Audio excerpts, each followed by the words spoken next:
Welcome to all. Object-oriented programming with Java. Here we are studying the first unit called as Introduction of Java.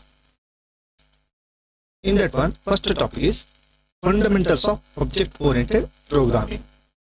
First we learn what is the meaning of object-oriented programming, and once we got the basic knowledge of object-oriented programming, we go how to implement that object-oriented programming by using a language called as Java.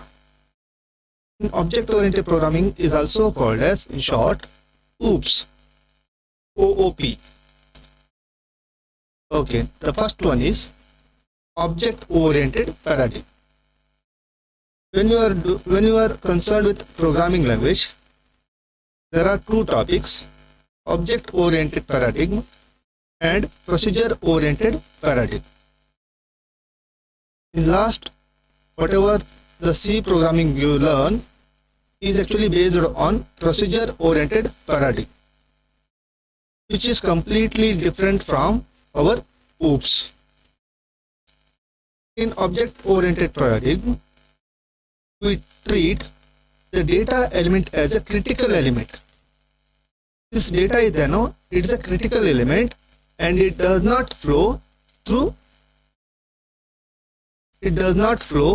around the system. That means if any outside program want to access the data, it cannot be directly access this data. The data is tied more closely to the functions. In OOPs, the functions are named as method.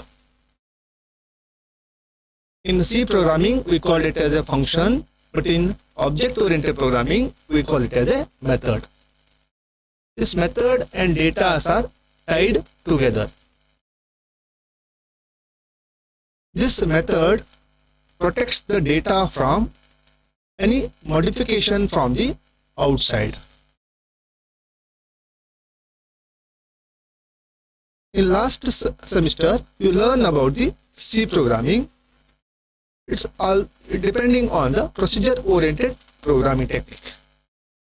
In that technique, first when you have any problem, first we consider that problem into number of different global variables. And these global variables are solved by creating a number of different functions.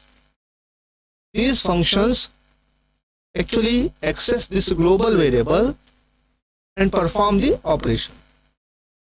When you return one main function, that main function actually call these number of different functions, and these functions actually calling these global variable. Any function can modify any global variables. So this global variable or the data here is not critical one. Anybody can change it. So it's a very difficult for the program to debug it. In future, any problem occurs in the program, it's very difficult which function or which program actually do the modification in the global variable, so that our result becomes wrong. So when you are writing any big project, we are concentrating on the object-oriented programming rather than procedure-oriented program.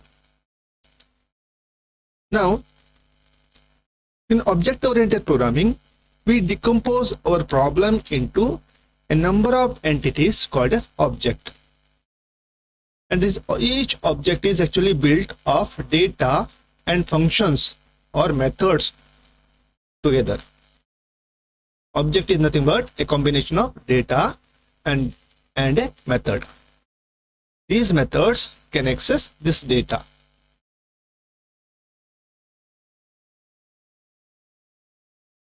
Only these methods can access this data, not any outside function can call this data. So because data is here critical one.